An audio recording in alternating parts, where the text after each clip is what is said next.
మూటే కట్టుకుపోయేదెవ్వరం ఉన్నన్నాళ్ళు ఉందామొకరికి ఒకరుగా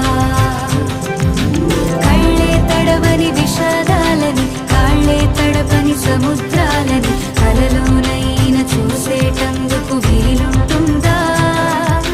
చుట్టం చూపుగా వచ్చామందరం మూటే కట్టుకుపోయేదెవ్వరం ఉన్నన్నాళ్ళు ఉందామొకరికి ఒకరుగా కళ్ళే తడవని విషాదాలని కాళ్ళే తడపని సముద్రాలని కలలోనైనా చూసేటందుకు వీలుంటుందా చుట్టం చూపుగా వచ్చామందరం